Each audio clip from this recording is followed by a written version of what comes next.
Hey everybody, welcome back to the Bill and Ray Show. It's been a minute since I've been out here at the Torch. We did the Ravalli County Fair last week, and a couple of weeks I kind of took off from doing these weekly videos because we were getting ready for the fair and a lot of other stuff going on, a little personal family time and so on. So anyway, we're back here ready to dive into another marble design. Kind of go back to something that's familiar to me. I've done a lot of this type of process. It involves my squishy mashers here, which I've used before in these videos. So we'll fire up the torch and get into it. The first thing I need to do is in the background I want a little bit of a decorative piece, and we're going to use some purple lilac. We'll build up a little lollipop. So I hope everyone's doing well out there. We've had, well, I personally have had a challenging week at the fair. I was pretty ill, and I'm just kind of getting to recover from the fair. The fair is an intense, exhausting experience no matter what, but this year was pretty difficult for me.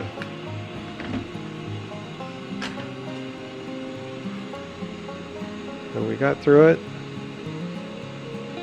Ray had a great time. I had a good time when I was feeling okay, but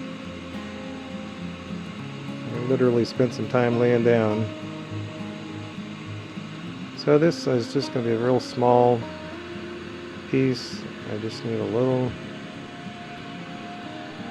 bit of flat cane.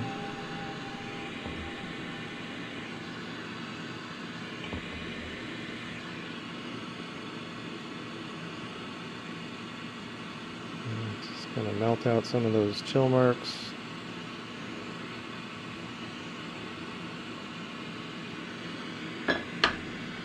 And we're going to try and put a little bit of gold fume on this.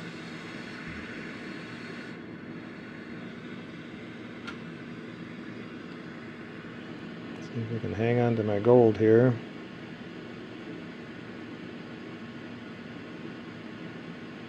Get it up close to the torch and try and get it to warm up so it doesn't shock it.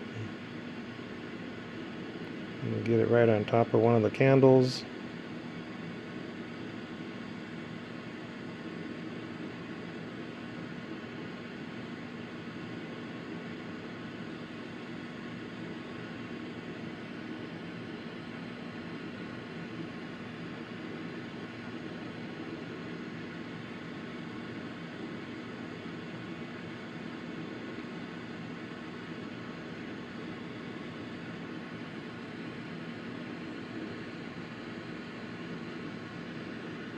Okay, well, a little bit of gold on there. And then we need a little dollop of clear on either side.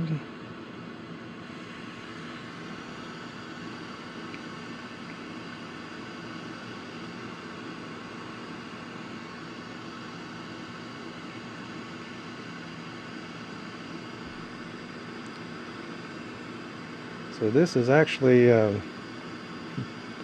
Marble Week Rev 2. I was out here yesterday getting things up and running for the first time since the fair. And I had a lot of very bizarre struggles. Just getting the monitor here, because we take that down to the fair, so getting it hooked back up to the little desktop I have out here recording this.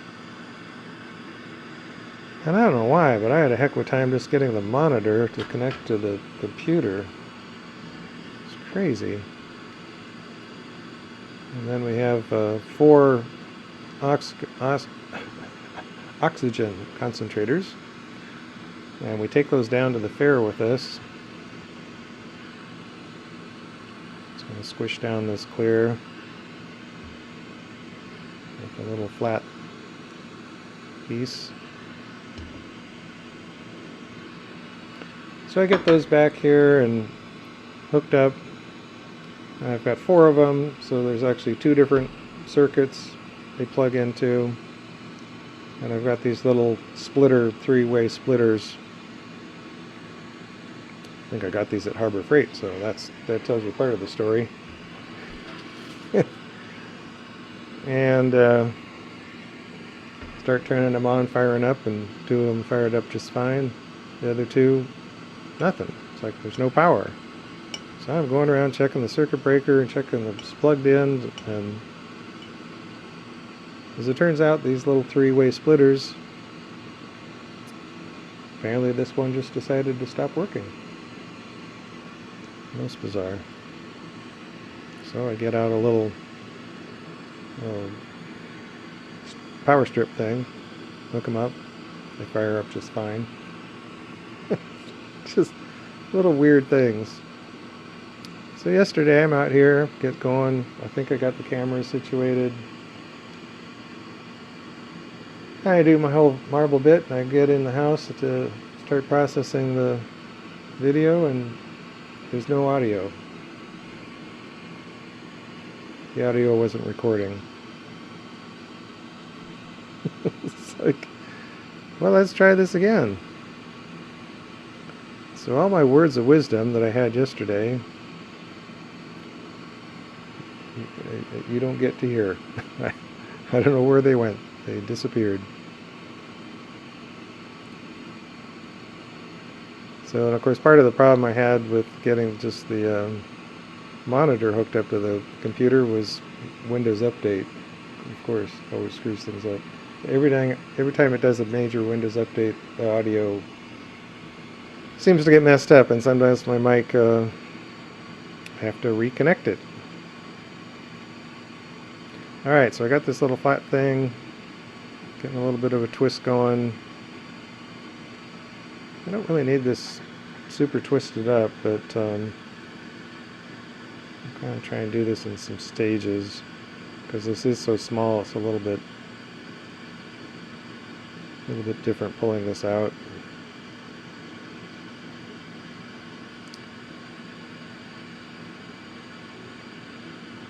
So kind of do phase 1, and then I'm going to come back.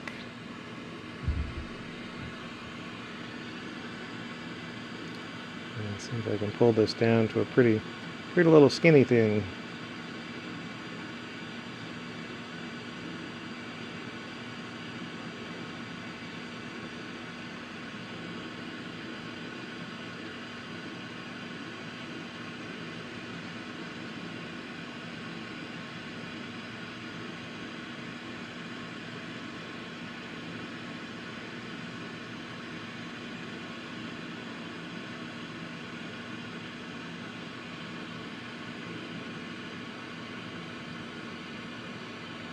Like so.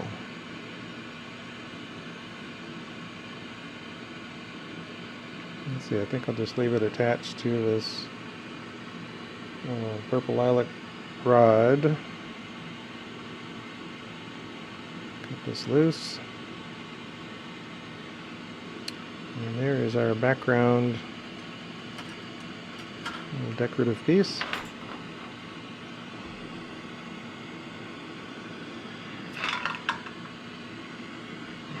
Okay,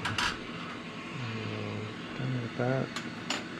Then we got to jump into our main course.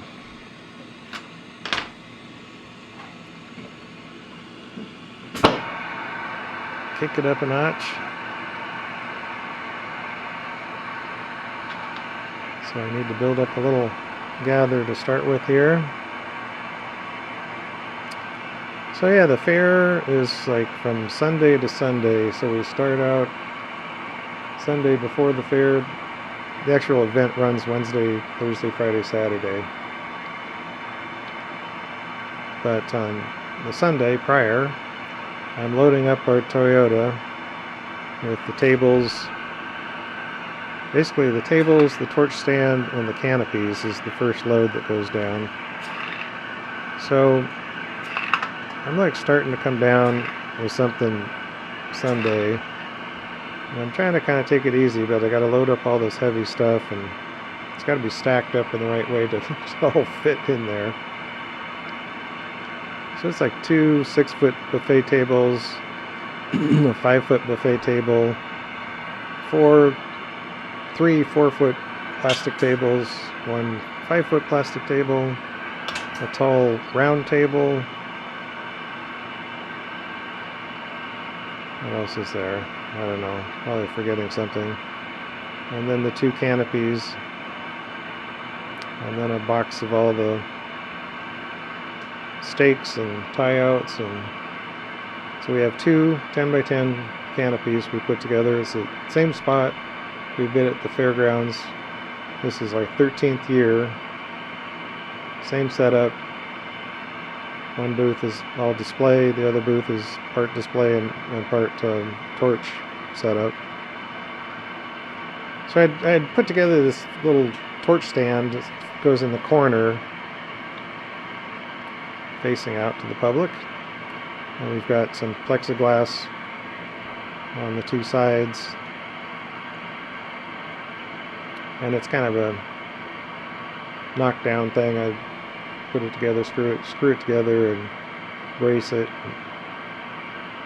So all this stuff goes down there. So Monday is our first setup day. So we get down there, try and situate what's going on at the fairgrounds and start setting up our canopies and all that stuff. And I'm not feeling good. But we get things settled. It's like, okay, that's all we got to do today. So Tuesday we go down to finish getting all our equipment down there. So we're taking down another full carload of all kinds of stuff. Okay, I'm about ready to squish this down.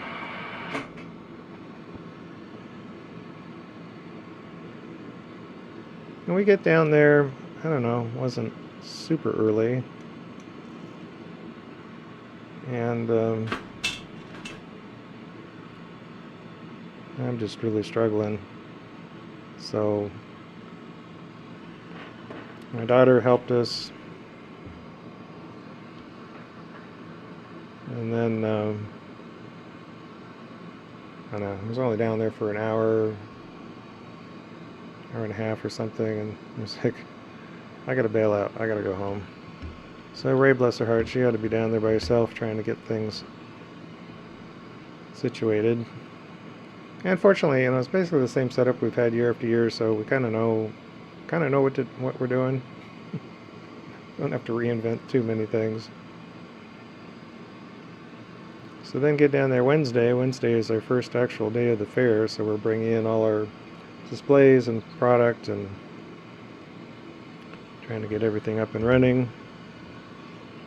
Because there's a parade in town, so the fair doesn't really get a lot of people there till 11, 12 o'clock in the morning or something.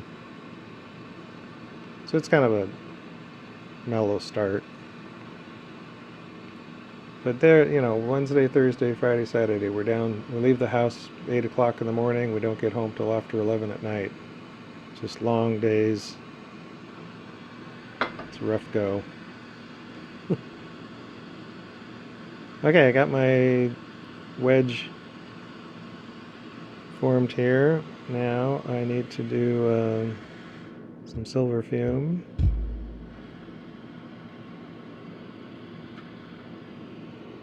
I'll do silver fume first.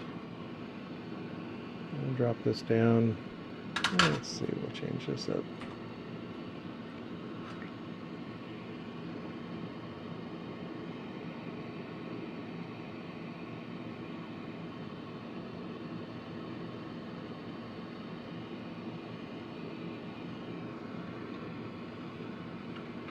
Whole big splash of silver, and the other side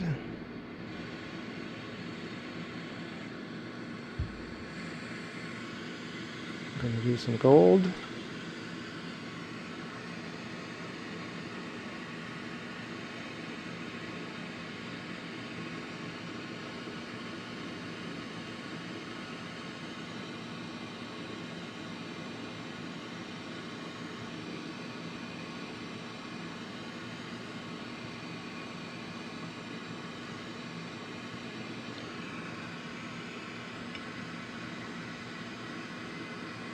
And both of those, the silver splashes around to the other side, the gold is going to splash around some.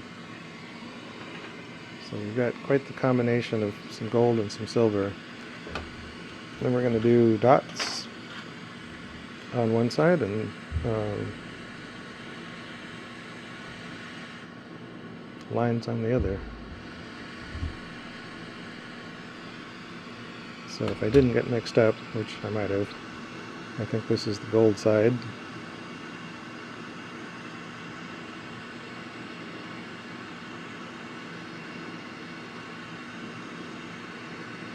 So most years when I'm down there at the fair, I'm on the torch a lot, making a lot of product. And this year I had to really limit how much time I was on the torch and making small stuff. So I'm pretty bummed out that I'm not really doing the full-blown show that we try and do.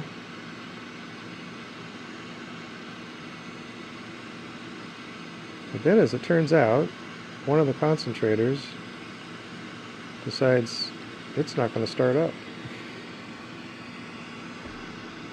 And when we only have 3 out of the 4 running, I mean, it really takes all 4 to run this torch. And at home, I've got this big oxygen surge tank. Down at the fair, I don't have the advantage of that, so it's just the oxygen supply in real time.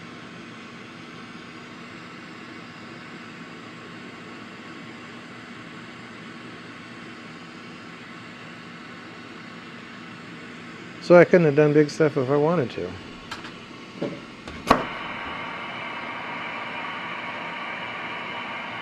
now I got to burn out the excess fume and melt this in.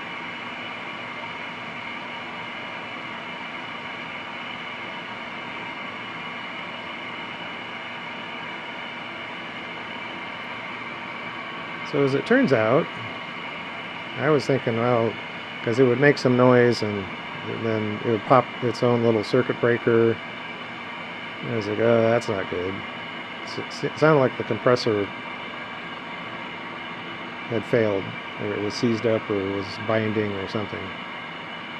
And these little compressors in these things are designed to just run forever, so with all the concentrators I've had through the years and they've had their failings, it's usually the valves and other stuff that goes haywire, but compressor's pretty bulletproof. Well, I don't know what really started me thinking, but after we got home, after the show, I thought, you know, there's a start capacitor. Well, it's a start/run capacitor on those compressors. And because I've got some other old concentrators laying around, I thought, well, I'm just going to rob a capacitor out of one of the other units, which they all have one, but of course it's a different value, and I don't know if that's really all that big a deal, but I was able to pull a capacitor out of one of the other units and it fired right up. So I was like, okay, that's all I need. So people may have their feelings about Amazon, but Amazon Prime delivered me a new capacitor next day. And here we are, up and running. So I'm very grateful that that's all it was. I'm grateful that I know enough about those things to take it apart and, well, take it apart, open the case. It's not much of a chore to replace those things. And it's curious, I've never had to do that. I know years ago I had to replace a start capacitor in my ceiling fan. It stopped rotating very well. And it was actually kind of tricky to find. I think I just went on eBay trying to search for such a thing. There's different supply house places. I couldn't even find one that was the same package and value. Alright, so now we got dots on one side, lines on the other. We've got most of all the fume burned out. What are we going to do now? Well, let's see. I'm going to attach a handle.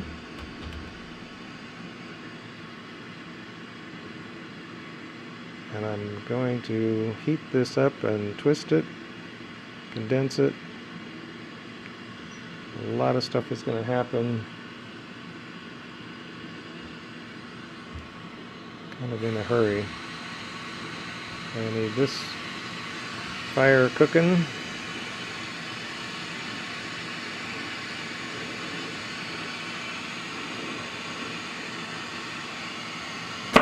can do a little bit of kind of preheat with the big fire.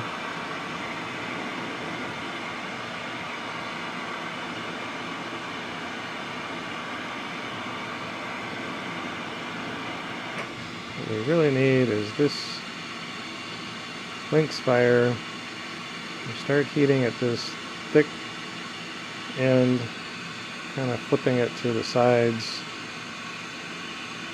And to get some heat built up inside there. And then we're going to start twisting. And I want that to fold on itself.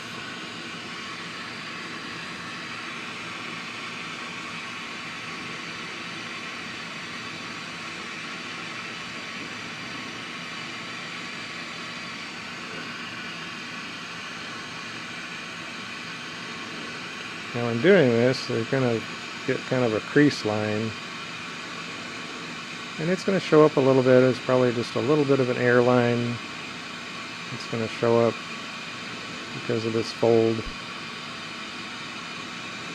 But that's why you want to really try and juice a lot of heat into the part that's connected.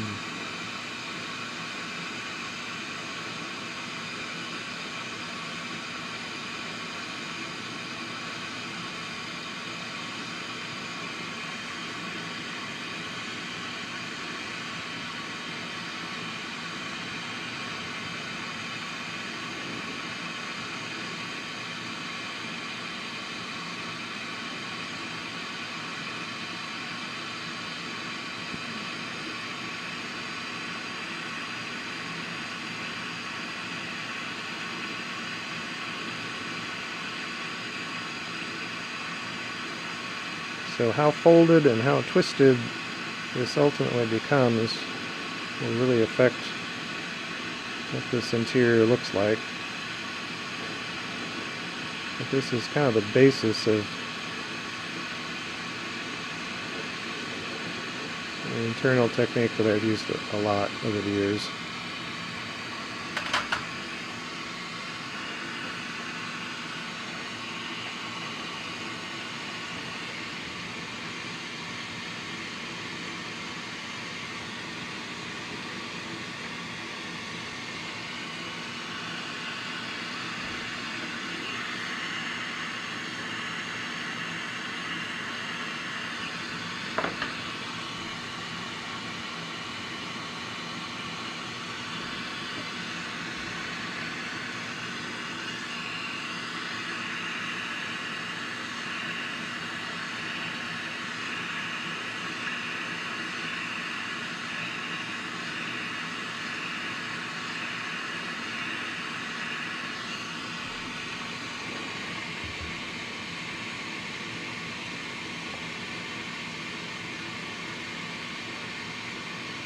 So the fair's not over until Saturday night, and then Sunday it's time to tear it down and bring it all home. So it's basically 4 carloads of stuff that we have.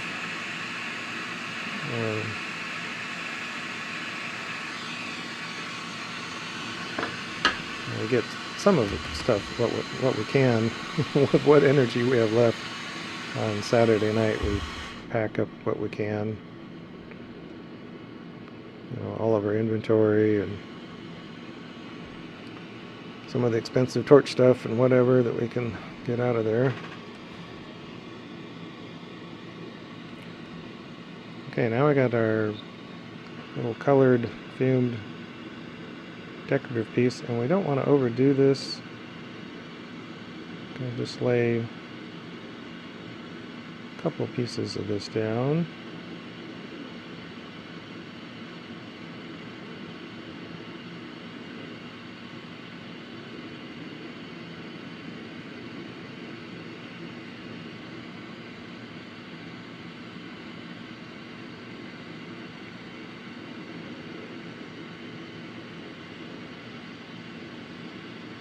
This is kind of going crosswise to the twist of the internal part.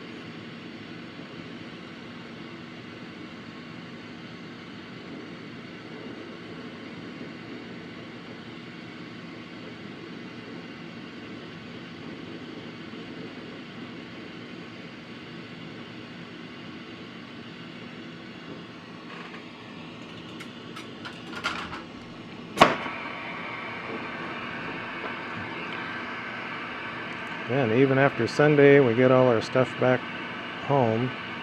It's all just dumped out in our big shop. And it still has to be, kind of sorted out. Some goes into storage shed, some stays in the big shop, some goes into my little brew house inside the big shop, some goes into the torch shop, some goes in the house, some goes in Ray's shop. It's distributed all over the place.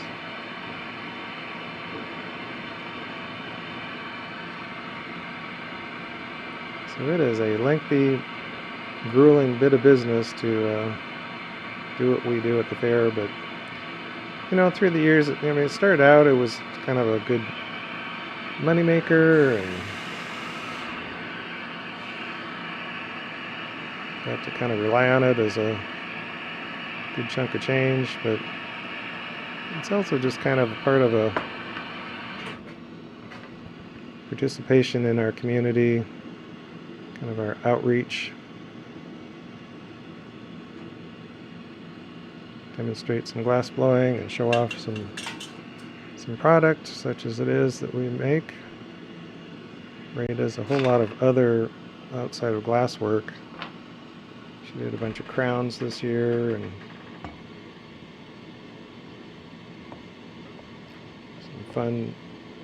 some fun silly kid stuff and some big serious adult stuff. She does some journals, beautiful journals with all this 3D artwork on the outside case.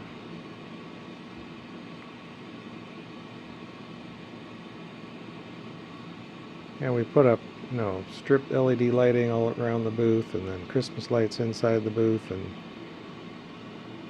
we do a ton of stuff. And we've got videos online that show our setup. Okay, now we're up to frit.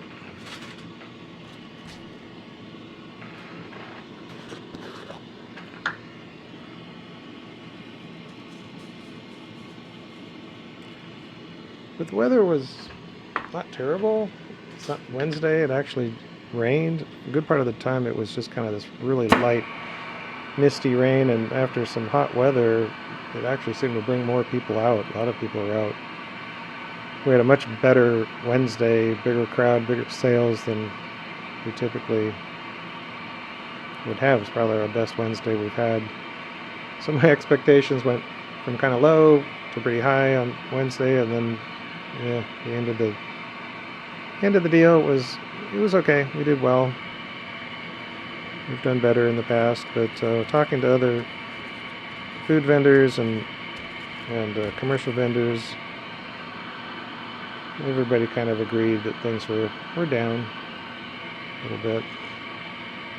Okay, so I've got some blue spruce frit that I'm putting on here.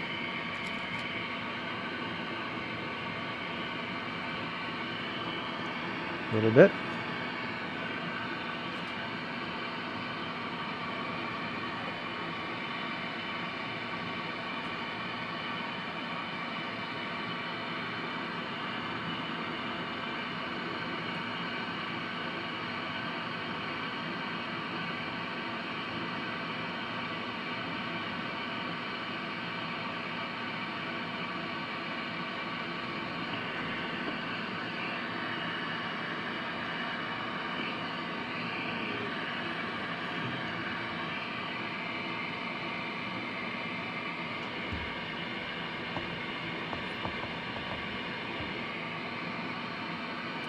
Okay, get this all fused in.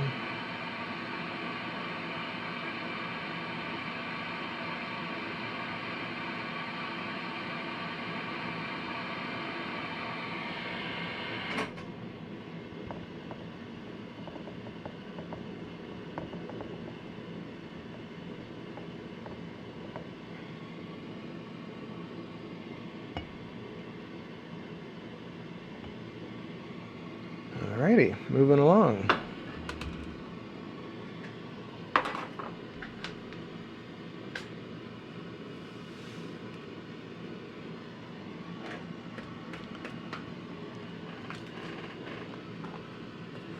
The weather for the rest of the fair didn't get crazy hot, didn't get crazy windy, which it sometimes has done.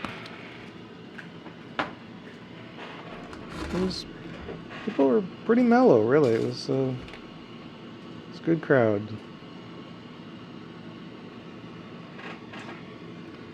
Okay, then we're going to do some jet black backing here.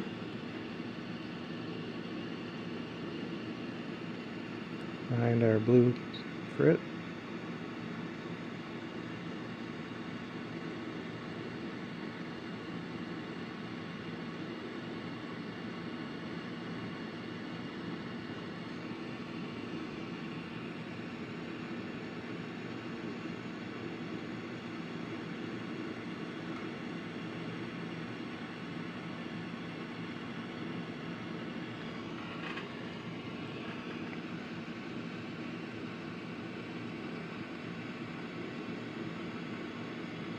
The first 2 rows there tight together, and then I'm going to kind of do this kind of skip out pattern that I tend to do.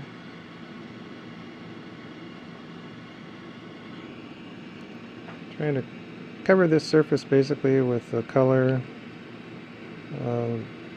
using a minimum amount of color really. I just want a thin layer,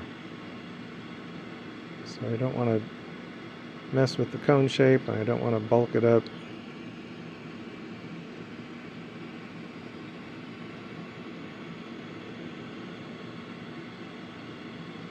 Through the years I've tried a few different ways of doing this. You can try striping it vertically, keep filling in the stripes.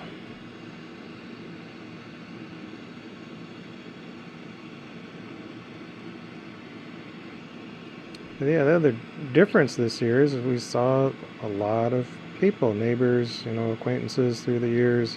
It's kind of one reason we keep doing this. It's the one time a year that we get to see some people.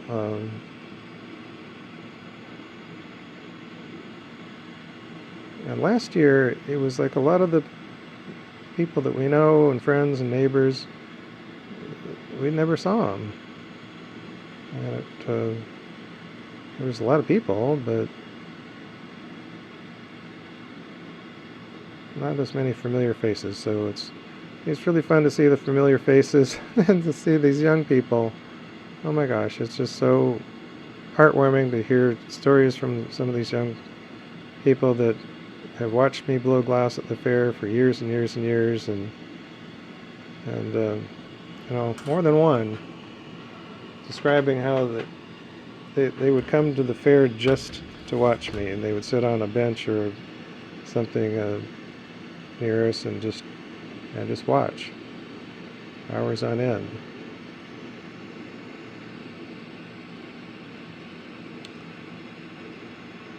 People that come up to me and they're like, "Do you remember me?"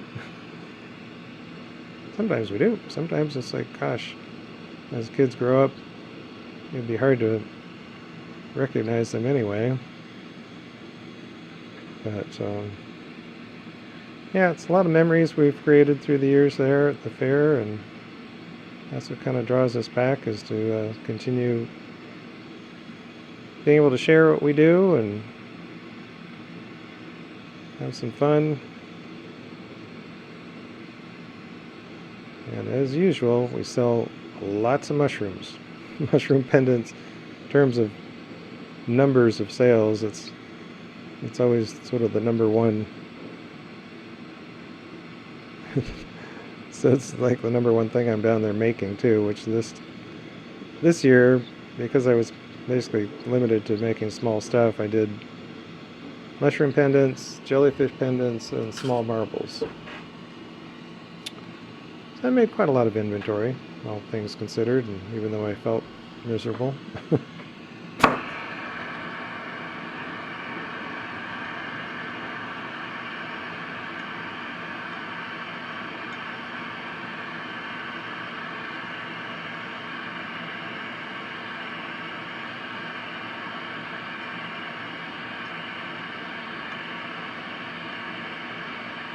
Really kind of giving a little pressure, pulling that together.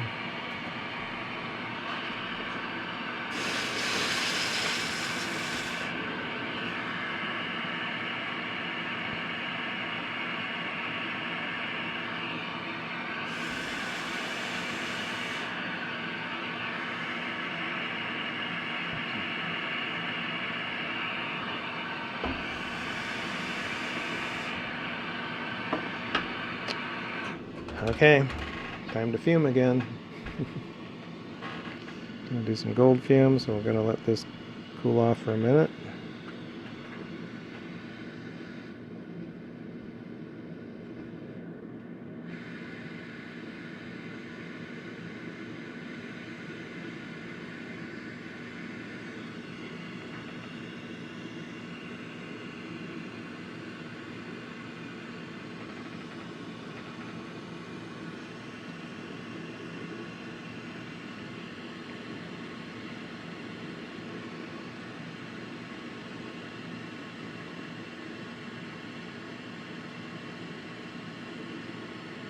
Yeah, I wish gold would stop going up in price. It's going to be really expensive next time I have to buy some.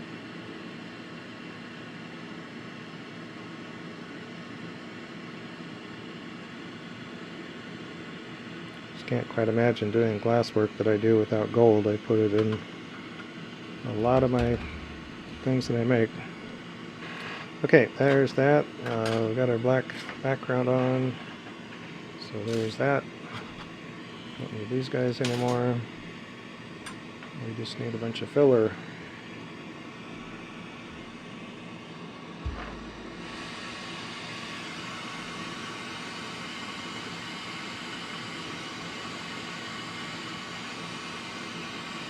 Yeah.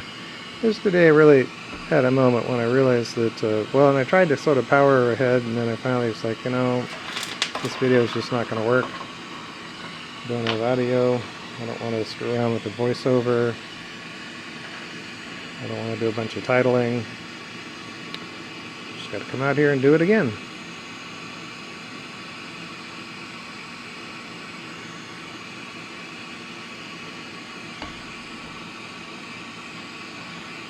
So I sure hope this recording works.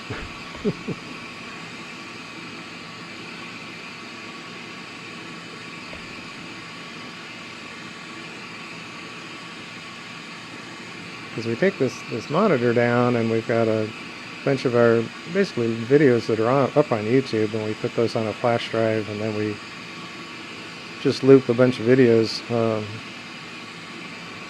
on this TV screen down at the fair. It's kind of up above.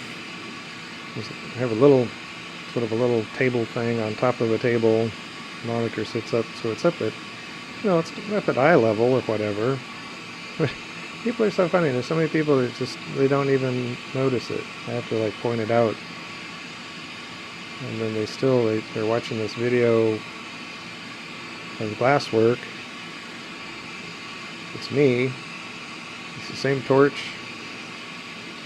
Sometimes it's even videos from prior fairs. And I can show them the bench setup we've got right there. They still sort of have sometimes I have a hard time processing what they're looking at. But, you know, you get to an event like that, there is so much going on, sounds and sights and smells, and people go into sort of sensory overload, and a lot of times they just kind of miss. They don't see everything. Your brain starts trying to filter things out. It's like, okay, what can we disregard here? You don't get too overwhelmed.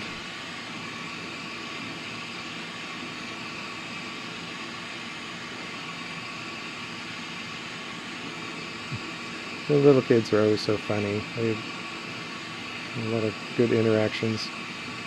On occasion, we had a crowd of little boys that were pretty out of control. I finally kind of had to holler at one of them because he was walking off with one of the small marbles, probably to go show his dad, or I don't know what he was doing, but it was like, hey, you can't just walk off with a marble. I hate to be the grouchy old guy, but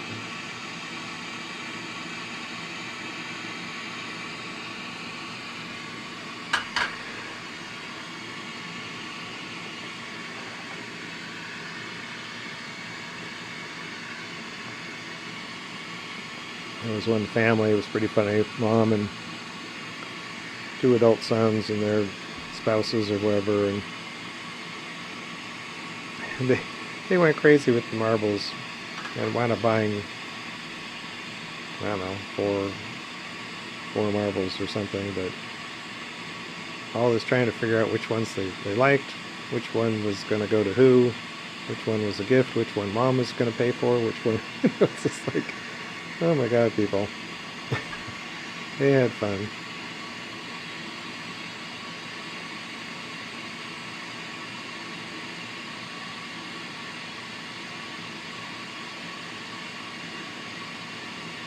That sort of stuff kind of keeps me on my toes. I try and there's a couple little, I don't know if you really consider them tricks, but a couple things I kind of do to keep track of marbles and try and make sure nothing walks away.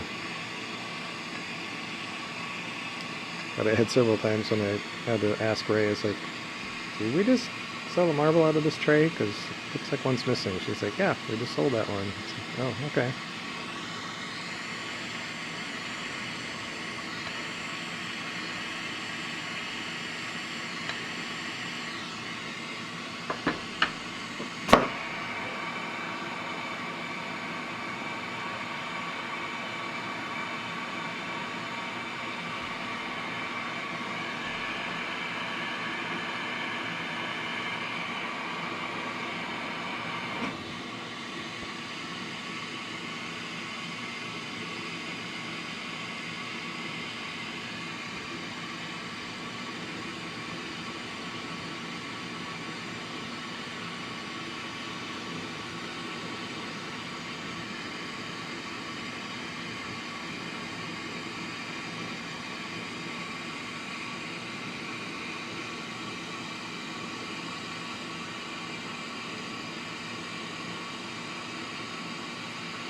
I think the food vendors did okay.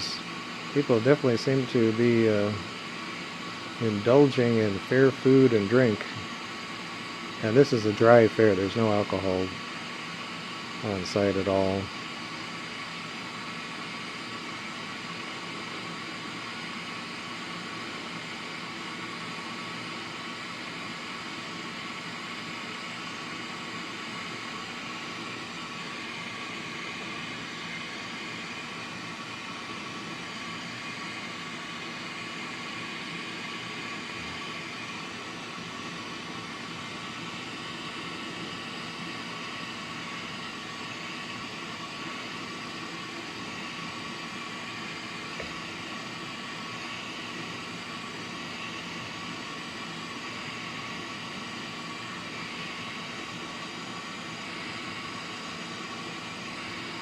But the only fair food that I managed to eat was, I guess on Saturday I was not feeling too bad and had a gyro. And amazingly enough, they had dropped their price back. They'd gone up over the years, and the price was actually less than last year, probably from the last 2 years. So that was kind of sweet. If they were trying to kind of do a pushback, help people out with some food that wasn't too overpriced.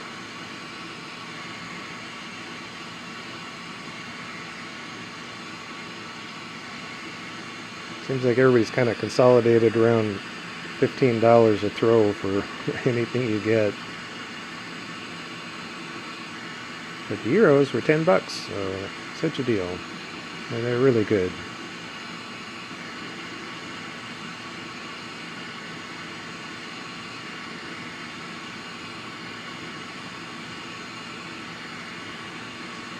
But in the prior couple of weeks, we had a Saturday at our local Daly mansion. Beautiful grounds, huge old mansion.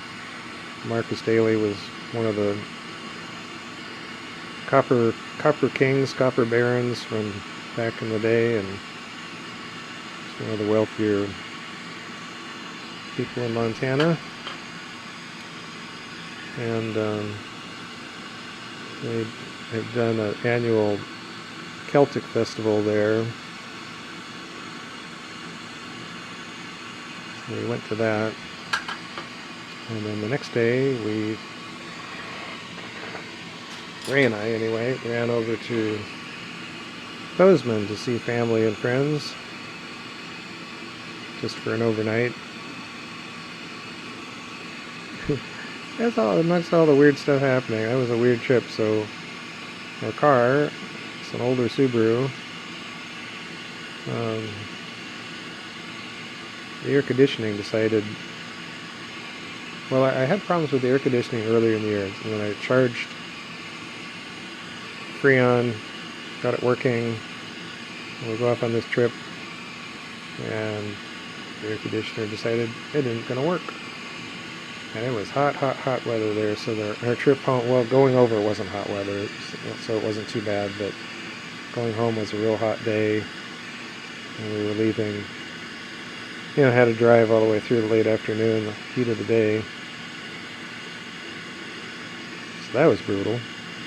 As it turned out, I think I overcharged the system, so in hot weather it was shutting down for being too high pressure.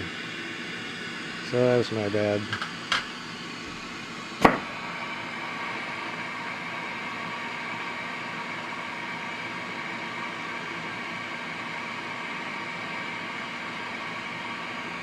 Okay, we'll need to melt this down.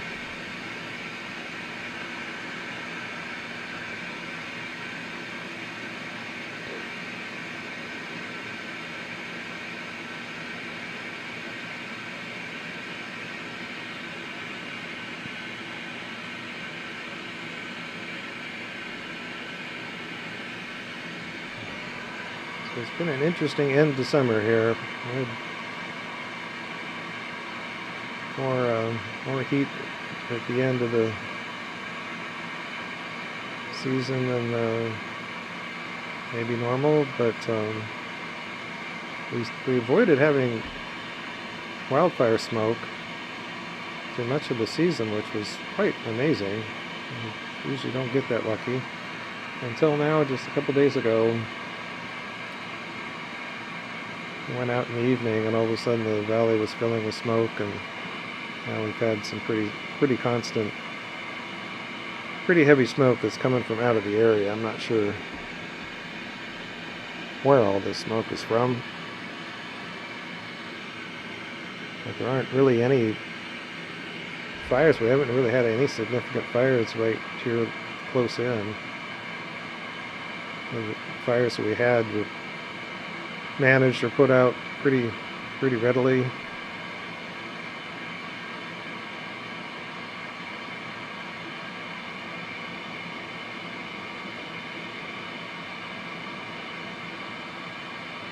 Okay, I'm trying to get this focal point on the ends. You can kind of see how that, you can see inside the clear, you can see that cone shape is preserved. And that's what we want.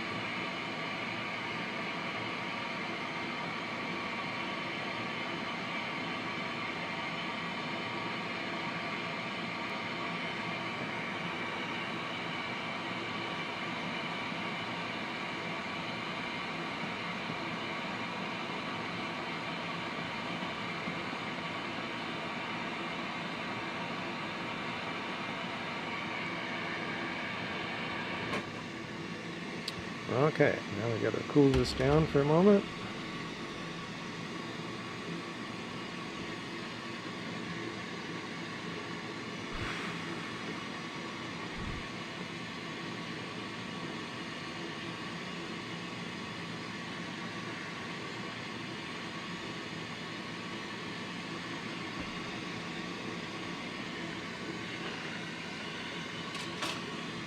And we've got the backside colors.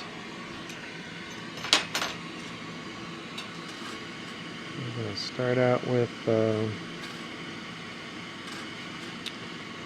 is dark amethyst.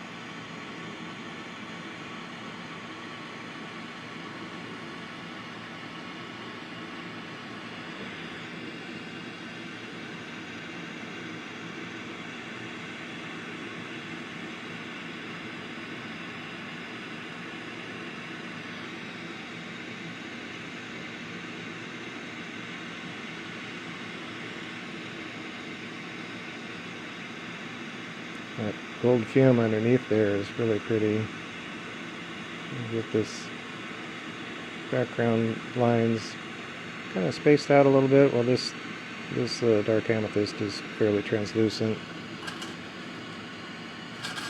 Not so much with this one. This is dark green.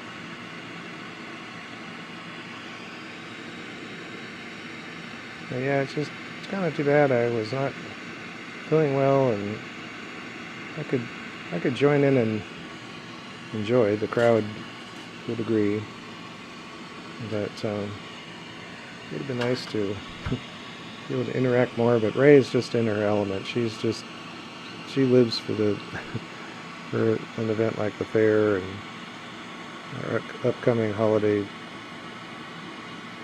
show. Bitterroot Arts Guild. There's a holiday show in November. It'll be our only other thing that we really do as far as events. There's a lot of events that we could, any old time we wish to apply, and we'd get into some other things going on around here, but we have to kind of revamp our display and inventory and stuff to make it easier to do those events. We used to do Saturday market. We had that down to a pretty easy setup for us.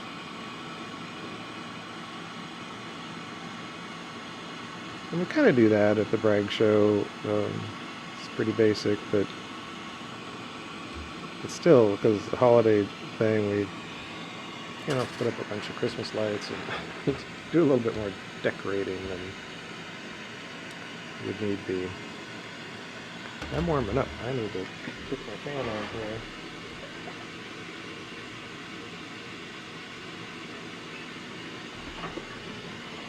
here. Yeah.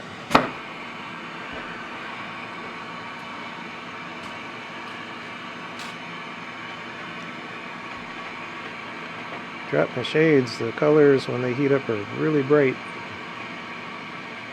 Usually these glasses, I put the shades down when I'm doing color stuff, or certain things that are brighter, but usually clear work I don't need them.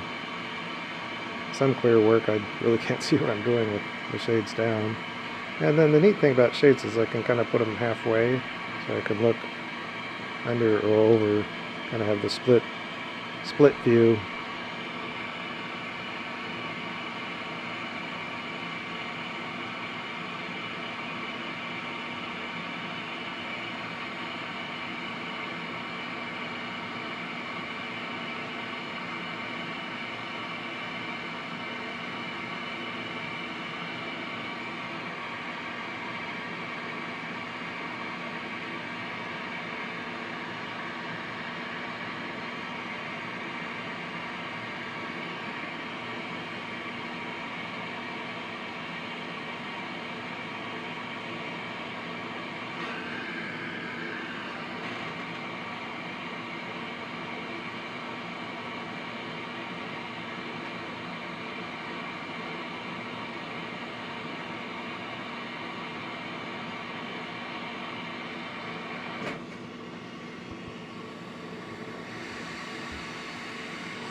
Okay, before we get into raking, we need to let this lose its glow.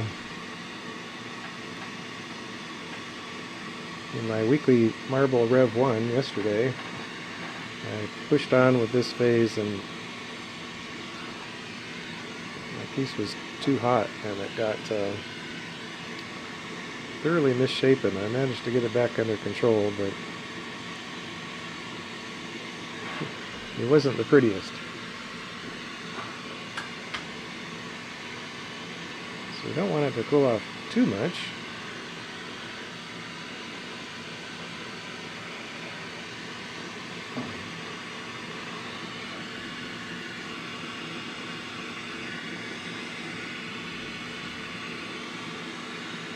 Okay, see how this goes today.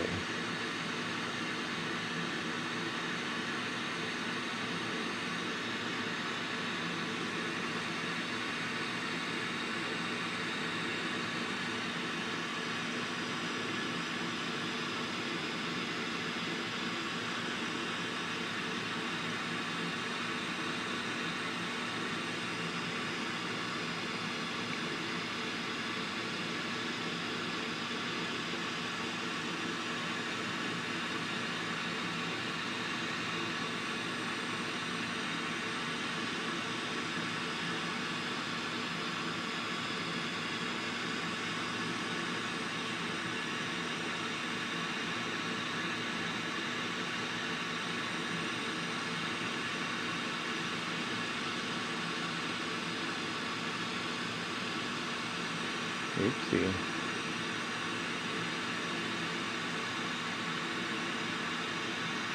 Dang it. Nice tearing effect. I don't like that.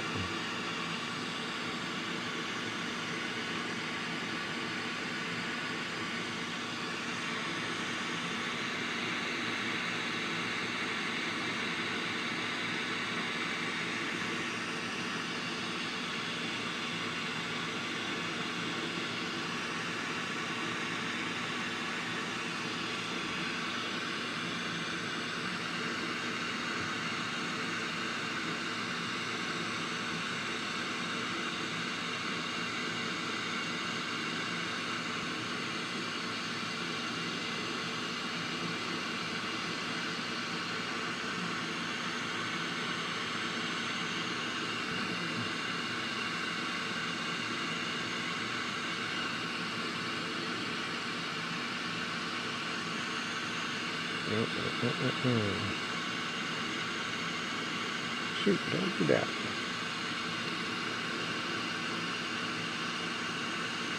Oh, brother. What is going on here?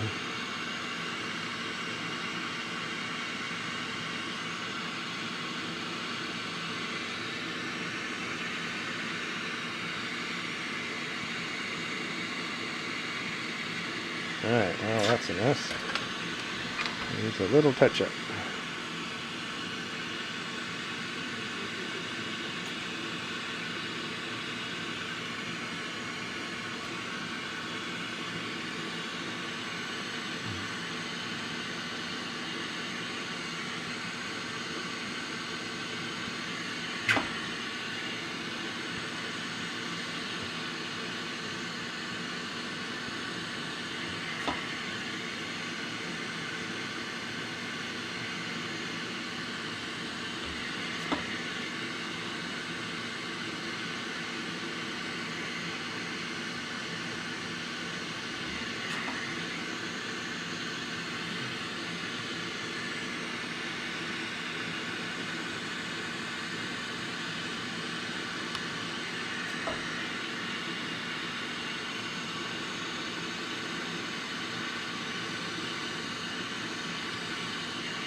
You're like a doctor here stitching things back together. Bunch of gaping wounds.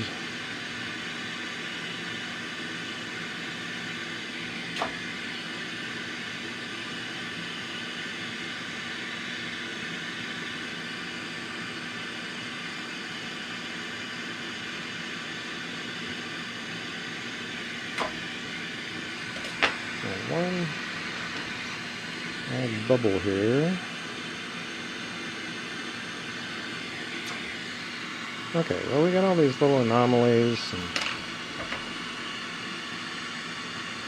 it's best to kind of scooch things around, make some sense of it, and hopefully you hit it with a bunch of heat and you get it all blend together. This is where glass is great, because it'll just do its own thing. You don't have to think too much about what's going on here.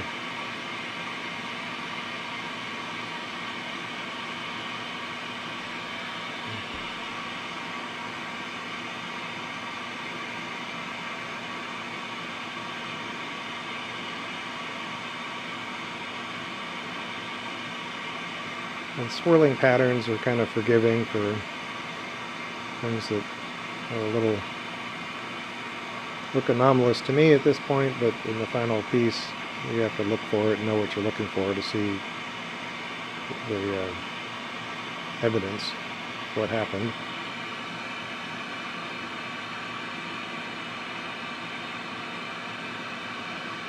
Now, the other thing that happens at this phase is I can see that inner cone, and it helps to kind of push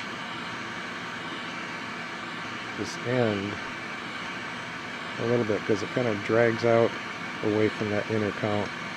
You want that inner cone as much as possible to go all the way out to the very end of the marble, get the maximum depth.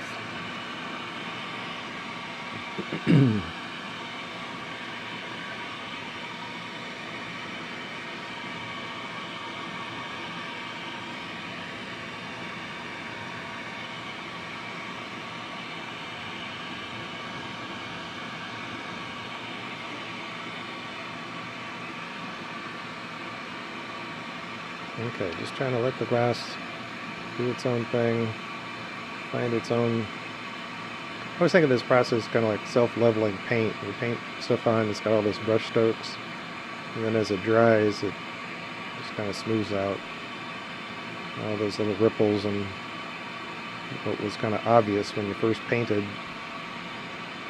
all kind of disappear.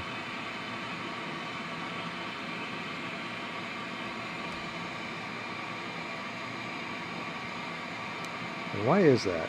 Glass has a high surface tension.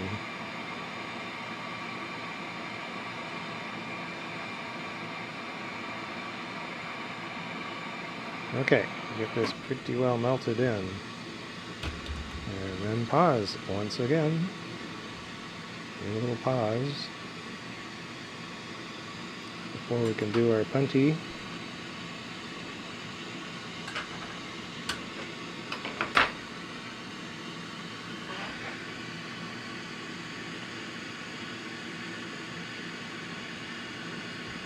I kind of blame it on that green glass. It does not seem to, it seems like I've had a lot of tearing issues when I've used that green, and it doesn't flow the same as the other colors, and that's a lot of what's happening. Is the different colors are getting viscous, low viscosity, whatever. They're soft, they're melted at kind of different temperatures, and they get, or at the same temperature, they're at different viscosities.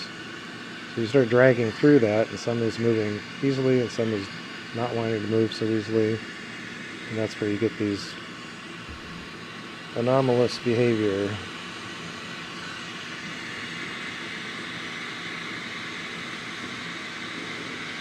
That's my story anyway. I'm sticking with it.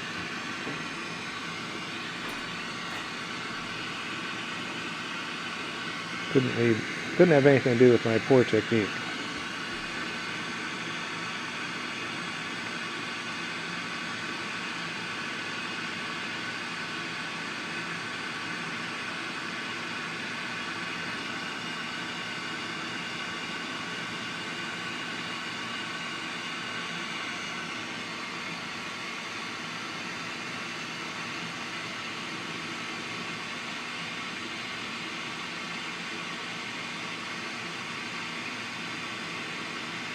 So we're going to start out building this glass up with just a small fire and kind of focus that area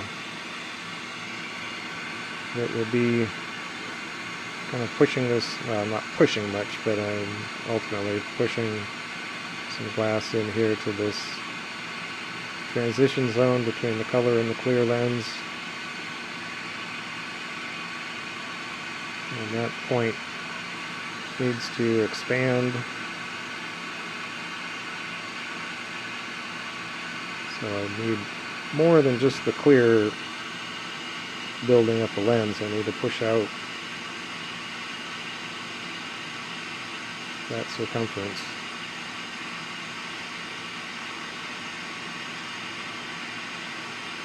So kind of imagine, it doesn't really work this way, but I imagine the torch flame directed, it's going into that shoulder, so that heat is going into the core of the marble.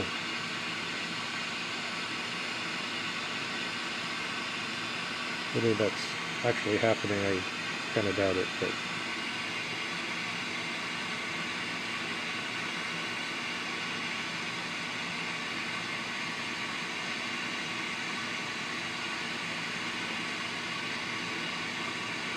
so once it gets kind of built up a bit, then we can switch on.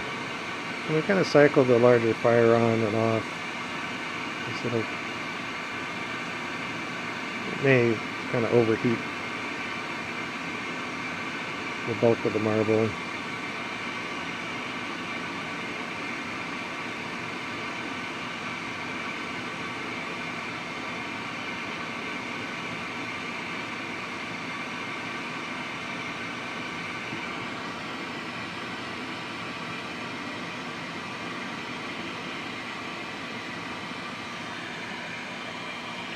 Take a glance at my kiln, make sure it's running and up to temperature.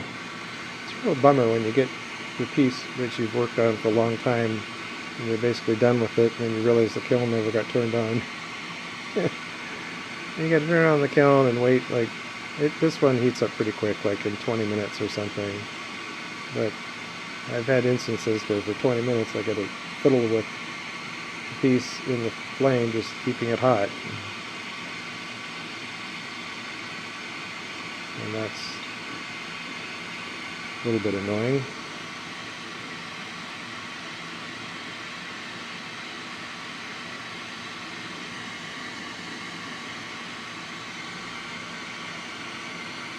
So I super appreciate anybody that's holding out, watching these videos, made it this far. Good on you. Hope you found some things interesting.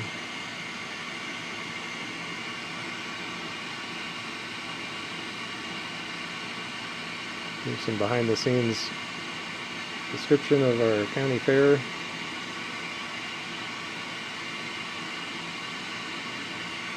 So we do kind of set up a safe space for young people and family members to come hang out in the back of our booth. Place to drop off a coat or a backpack or something and know that we'll be responsible with it.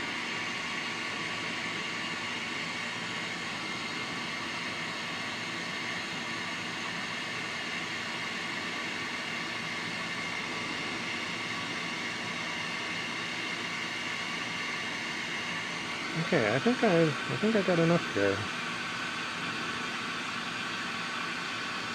So go out here to our constricting roller. And this kind of stuff you want to really avoid putting any pressure on that puntee.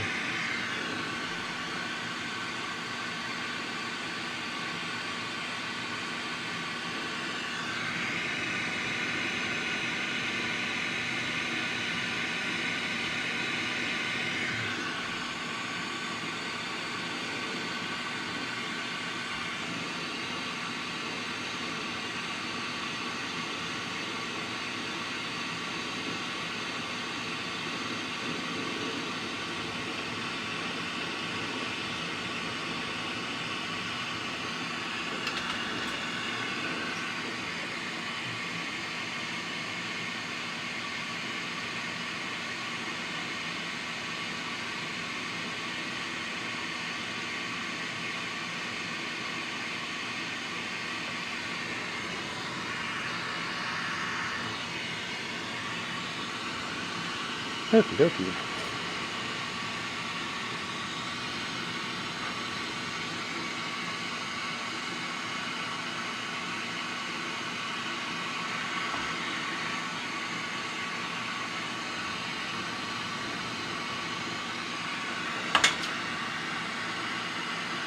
Trying to tear off some of the contaminated glass on the shoulder.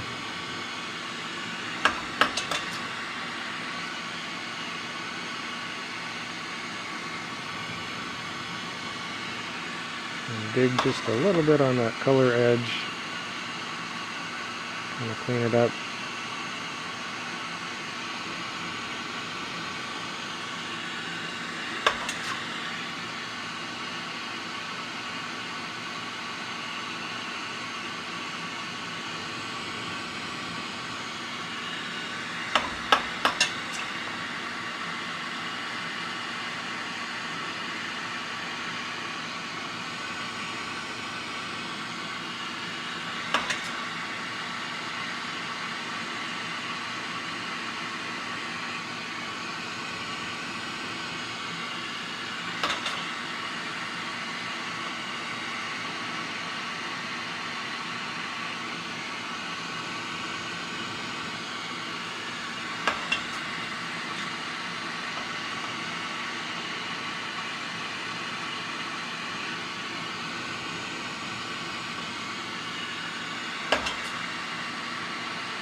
Okay, we'll come back around where we started. Anytime you're pulling off a little bit, especially this color, heat it up farther out in the fire and just kind of brush it, because it'll boil really quick if it's just right down in the meat of the flame and leave it there for more than a tenth of a second.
Something about this little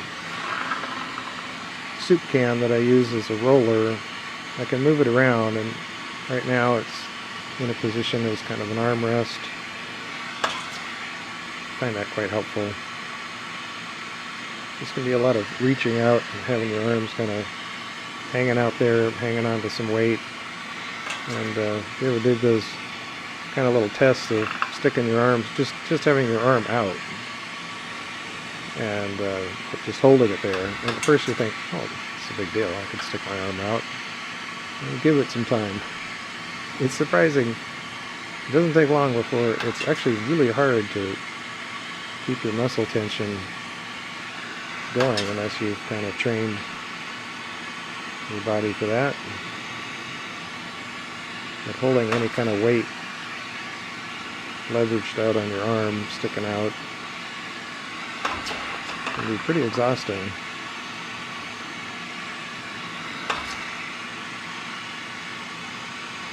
Then you combine that with twirling, constant rotations and twirling. A lot of specific strains to the body that glass blowers wind up with.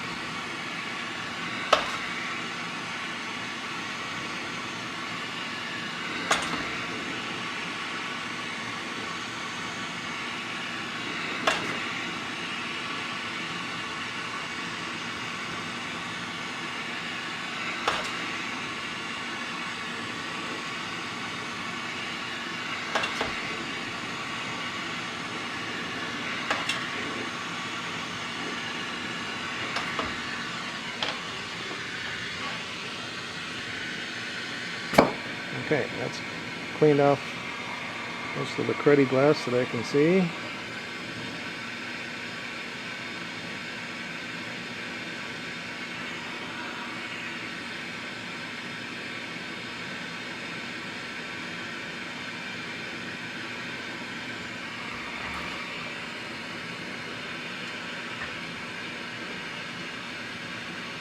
can see one little spot. One thing about this setup,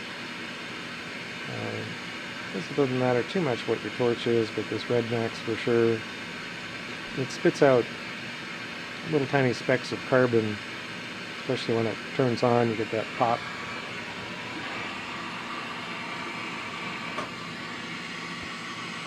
And it's kind of always best to turn it on without the glass right in front of it. And that's not always something to think about. But I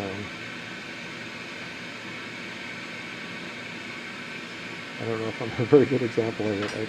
I'd like to think there's times where you'll see me, you know, when I go like this and I go to turn it on, I'll drop it out of the way, so you don't get chunks thrown out at you.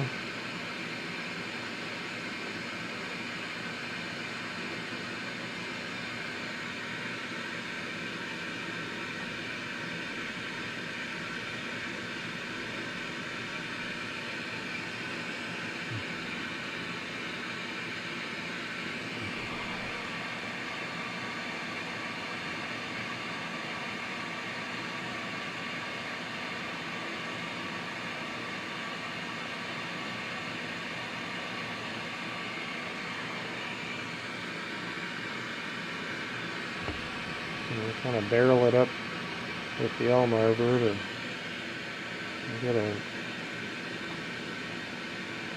symmetrical shape. And then we can heat back on the colored side to a degree. Yeah, this right now at this moment it looks like I have more clear glass than I need, but it's sometimes quite deceiving.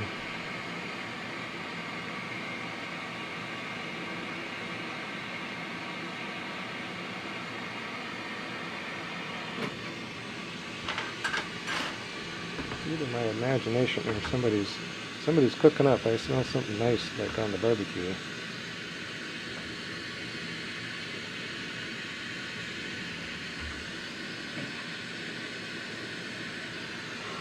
Okay, well, we're going to switch over.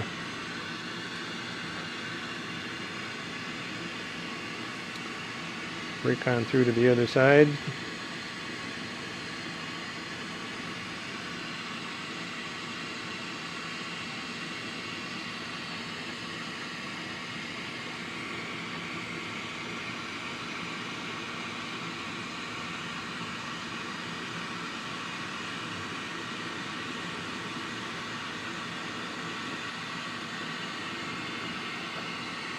When I break that free, I try and hang the marble down so it doesn't go too far wonky. So that punty is still very soft.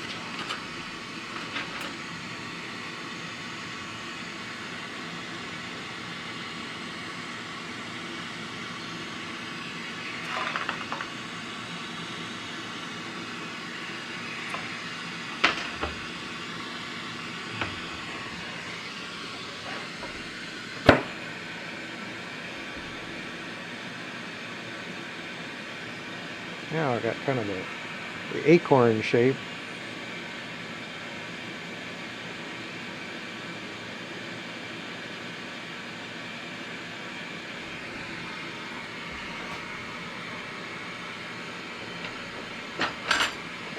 So many times people ask me, how do you get it so round? Well, this is it. Step by step, little by little.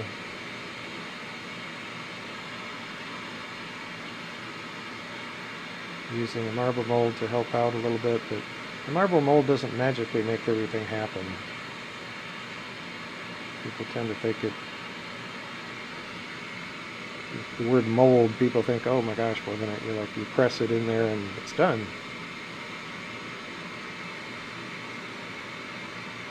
Maybe that's the way some marbles are made, but that's not the way I do it.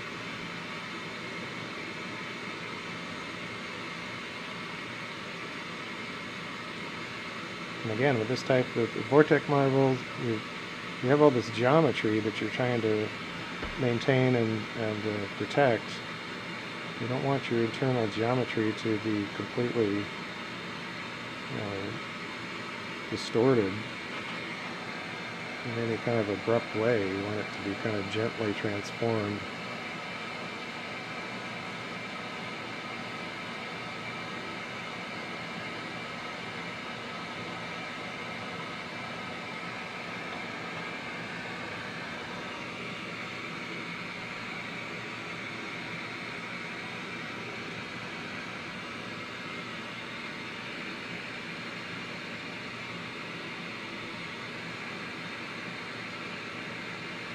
Yeah, I've got the exposure on this left side camera adjusted down one notch more than the camera on the right hand side.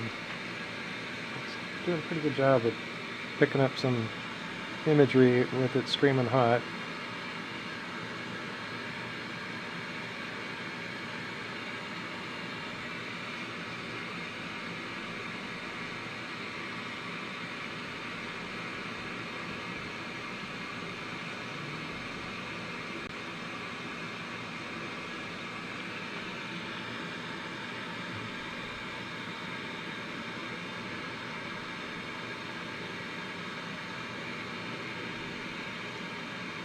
Okay, well then I get kind of tired of messing with this. Drop it into the mold pretty much level.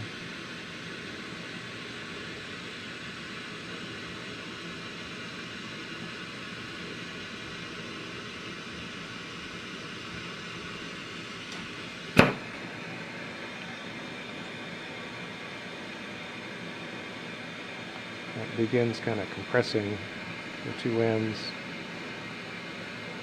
Push them together.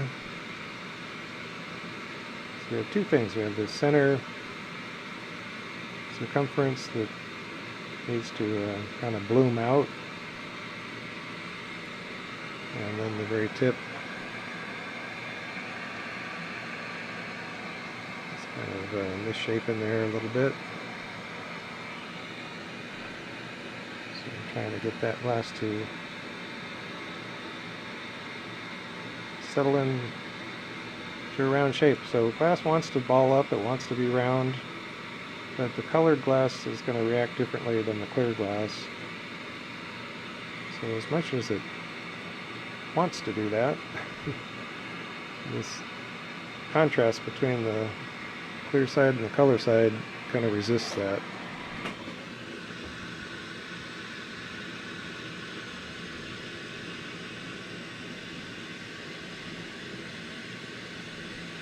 So that's where we start using a little bit of force. Close enough there that you can start being a little more aggressive at pulling the glass and say, come on, we're ready to get done with this.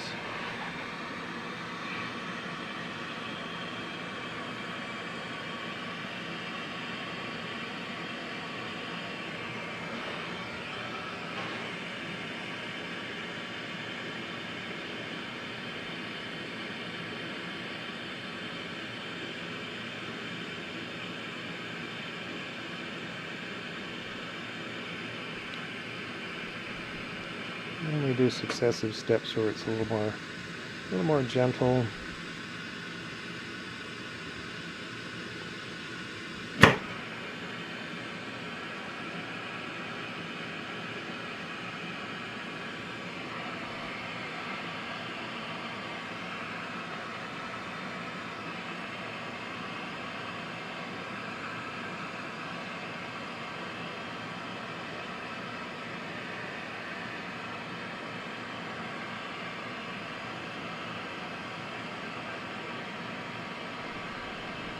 So when I'm pushing on that into the mold, I kind of flatten the very front face of the lens part. So by kind of holding it up at an angle, letting it sort of drop, I'm trying to kind of compensate for that, sort of stretch it out.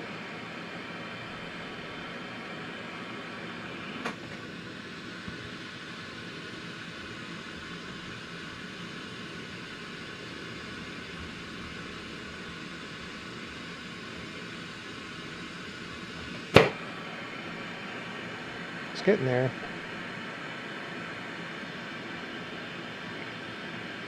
This is the sort of point where it just gotta have patience. There's no use getting too agitated about it. It's just going to take a little bit of time.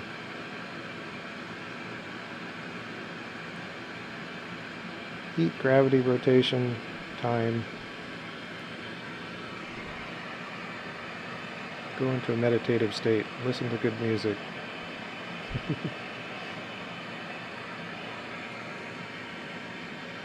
Leave your worries behind. Now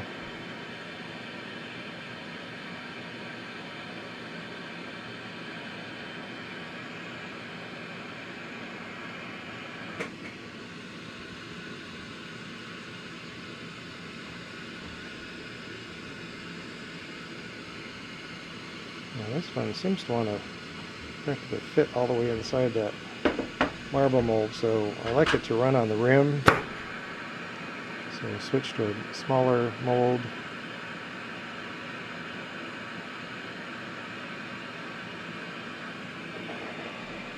So I can't get quite the rotation speed that I like.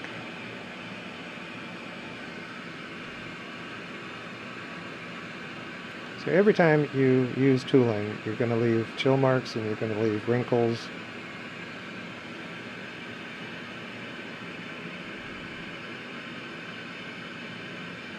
So one idea here is to give it a moment. Once you get in here now, it's rolling like a ball bearing. And you can really spin it, and that really helps minimize any marks that you're going to be putting into the glass.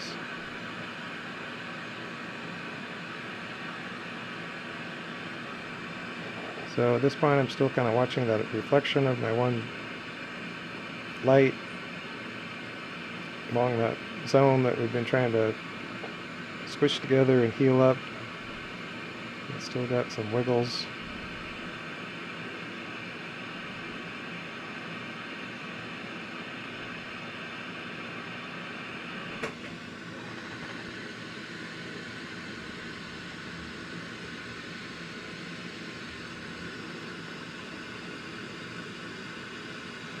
We're close enough there, because we're going to go to the clear lens side next.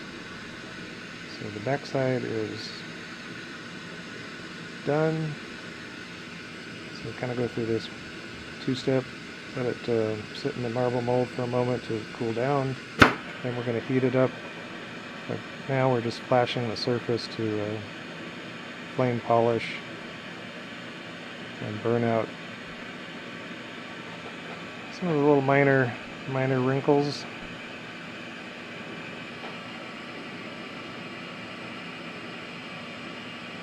So we do want to give it a pretty hefty heat.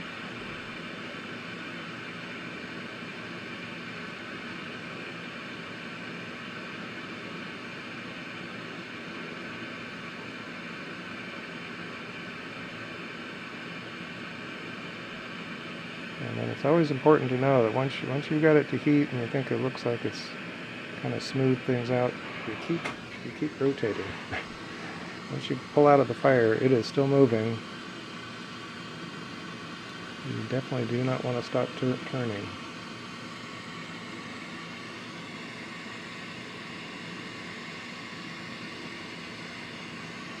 Yeah, this is a good example of this internal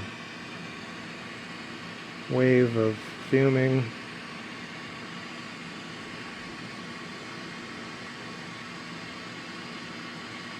I've got another idea using kind of the same initial build. There's always a variation, so I've got another variation I want to try doing maybe next week. So it'll start the same, but hopefully it'll turn out very different. Okay, then the last puntee is going to be just a touch.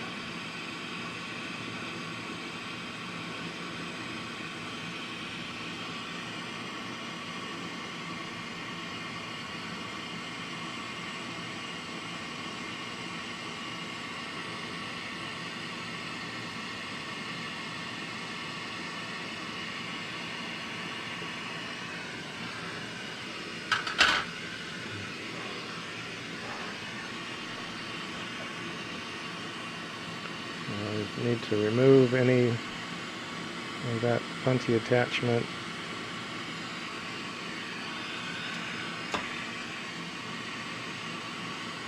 There's a little spot of dissimilar glass that will give you an optical anomaly if you don't get it all out of there.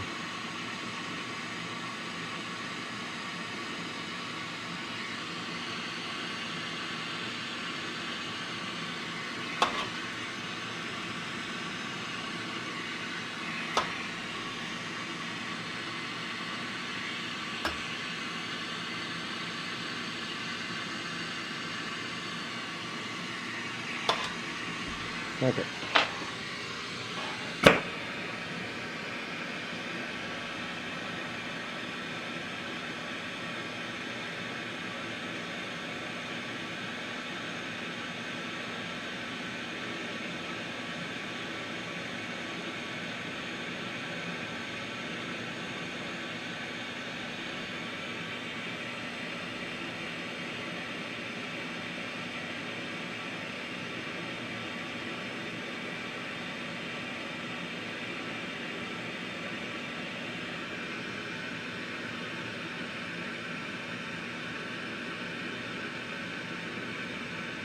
Okay, I'll give it a pretty serious heat.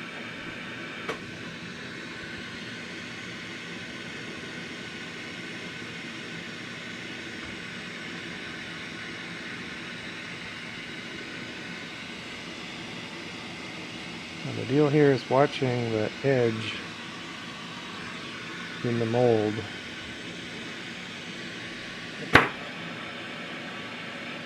See that it's completely filling that curvature.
And again, the tooling will just keep adding new marks that you have to melt out. So at this phase, we're just going to let it cool down. Basically, heating up to melting temperature and cooling down will cycle that surface and level out any little wrinkles. It should. just got to get to the right heat. If you go too far, you go overboard, you get it too hot, then you get large-scale slumping. It's not just the surface that's changing, you get distortions to the whole shape. So number one thing people don't do, in my opinion, correctly with marbles is they get them too hot. When the entire thing is too hot, you're constantly losing your shape, losing control. You want to do specific heat for specific reasons.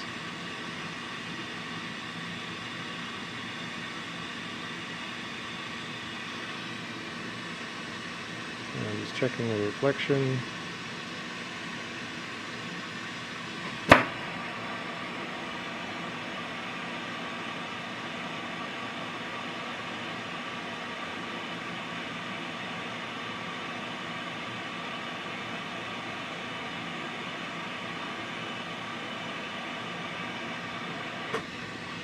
Okay, alright, we got it.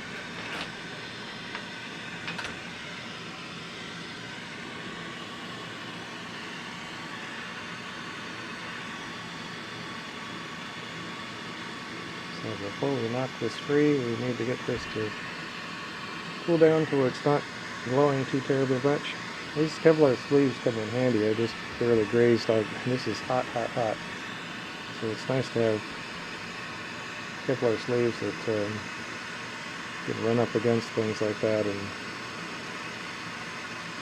don't get burned.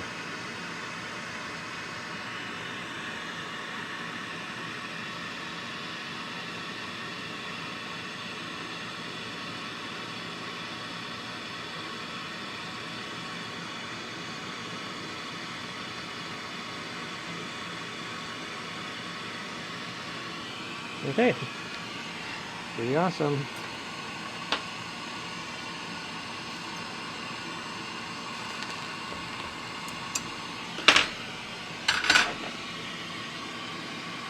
Wet tweezers, chill that attachment, knock it off. So that's like not really a true cold seal, but pretty much.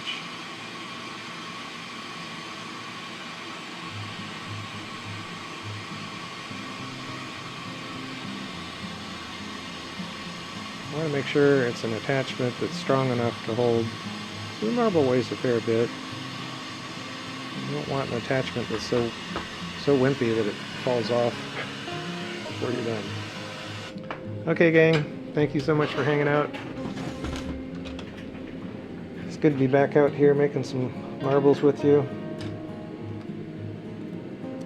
Keeps me in the game.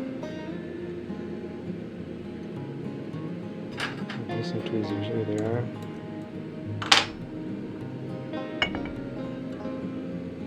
Should have another light that I can shine in there to show it at this phase.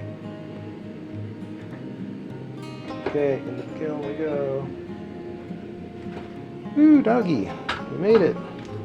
Now hopefully I got audio on this recording, so we'll have a good thought for that. Anyhow, you all take care of yourselves, take care of those around you. Be kind, make this world glow with love and kindness, and we'll see you again for another class adventure another time. Take care.